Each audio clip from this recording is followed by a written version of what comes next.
Hello viewers, ఎలా ఉన్నారు? మీరందరూ ఆరోగ్యంగా ఆనందంగా ఉండాలని మనస్ఫూర్తిగా కోరుకుంటూ welcome back to our channel. నేను మీ పునర్జ్యోతి. ఇవాళైతే మా ఫామ్ హౌస్ ముందున్న ఒక టెంకాయ చెట్టుని తీసేసి వేరే చోట పెట్టిస్తున్నాం అన్నమాట. సో అది హౌస్కి దగ్గరలోనే అటాచ్గా ఉందన్నమాట. సో అందుకనేసి తీసేసి వేరే చోట పెడుతున్నాము. నాకైతే చాలా బాధ అనిపించింది అంత పెద్ద మొక్కను తీస్తుంటే.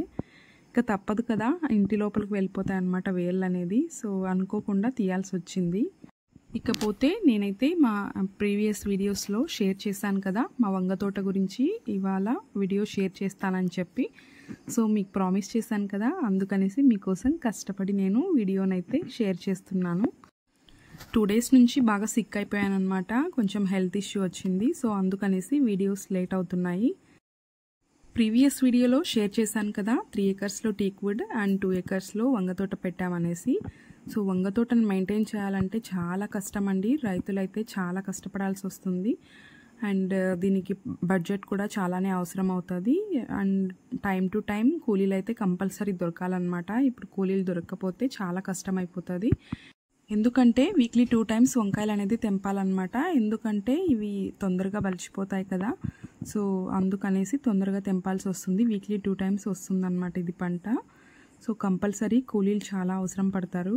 అదేవిధంగా మన పంటకు తగ్గట్టు లాభం అయితే రావడం లేదండి. ఇప్పుడు సాటర్డే అయితే హార్వెస్టింగ్ చేసామన్నమాట, 3rd హార్వెస్టింగ్.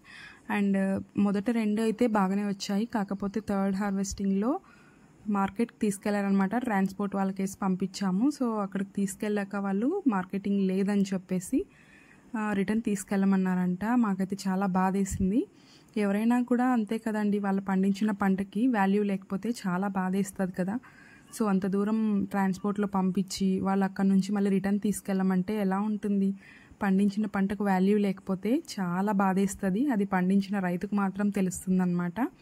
అదేవిధంగా మనం బయట మార్కెట్లో కొంటే మాత్రం 50 to 60 రూపీస్ ఉన్నాయి. అట్లీస్ట్ రైతుకు 20 రూపీస్ కూడా వాళ్ళ పెట్టిన పెట్టుబడికి కూడా గిట్టకుండా వాల్యూ అయితే ఉందన్నమాట మార్కెట్లో. చాలా బాధేస్తుంది. అండ్ ఈ వంగ తోట చూస్తుంటే చాలా ఫ్రెష్గా ఉందండి. అసలు మనకి నిల్చుంటే మన భుజాల దగ్గరకు వస్తుందన్నమాట ఈ తోట. అంటే ఈ చెట్లు అయితే అంత హైట్ పెరిగేసాయి అన్నమాట. వర్షానికి కూడా కొన్ని విరిగిపోయి పడిపోయాయి అన్నమాట బరువుకి.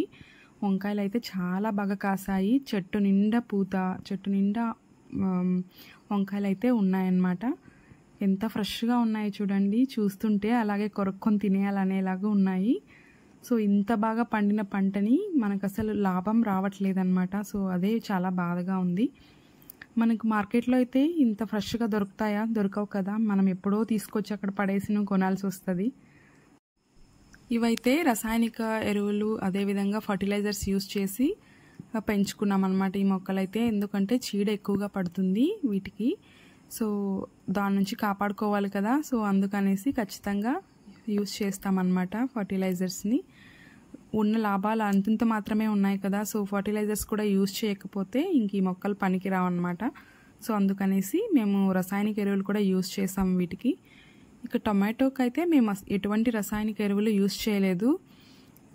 ఎందుకంటే టొమాటోస్కి అసలు మార్కెట్ అయితే లేదనమాట. చాలా వీక్గా ఉంది, డౌన్ అయిపోయింది మార్కెటింగ్.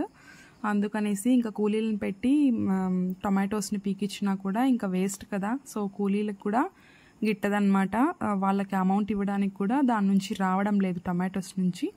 అందుకనేసి టమాటోస్ని వదిలేసామన్నమాట. సో ఎటువంటి రసాయనిక మందులు కూడా యూజ్ చేయలేదు మేము, అలాగే వదిలేసాం. ఎవరైనా కావాలంటే వచ్చి తీసుకెళ్ళచ్చు ఫ్రీగానే. ఈ 3 హార్వెస్టింగ్స్కి మాకు 1000 ప్యాకెట్స్ దాకా అయ్యాయన్నమాట వంకాయలు. సో అందులో మాకు ఆల్మోస్ట్ ఒక 40,000 40 to 50,000 వచ్చింది అంతే లాభము. సో మాకు 2 lakhs వరకు పెట్టుబడి అయింది. ఇంకా డైలీ కూలీలు వస్తే సో వాళ్ళకు కూడా దీంట్లో వచ్చే అమౌంట్లోనే ఇవ్వాలన్నమాట. సో కూలీలు అయితే ప్రాబ్లం లేదు, వాళ్ళు బాగానే వస్తున్నారనమాట. పిలవగానే బాగా మాకైతే సపోర్ట్ చేస్తున్నారు. రైతులు ఎంత కష్టపడి పంటను పండిస్తారండి. మాకైతే నిజంగా మేము ఈ పంటను పెట్టాకనే మాకు తెలిసింది ఇంత కష్టం ఉంటుందా రైతులకు అనేది. సో వాళ్ళు ఎంత కష్టపడి పంటను పండించి అమౌంట్ లేక అప్పులు చేసి ఎన్ని కష్టాలు పడి పంటను పండించాక కూడా వాళ్ళు మార్కెట్ దాకా వెళ్ళి అక్కడ లాభాలు రాకపోతే ఎంత బాధపడిపోతారండి వాళ్ళు. అప్పుల్లో కూరుకుపోతారు కదా. ఇలాంటి రైతులకి ప్రభుత్వం అనేది అండగా ఉండాలని నేనైతే గట్టిగా కోరుకుంటున్నానండి. ఈ వీడియో కనుక నచ్చినట్టయితే ఒక చిన్న లైక్ చేయండి. అదేవిధంగా రైతులకైతే మీరు సపోర్ట్ చేయండి. Thank you for watching my video.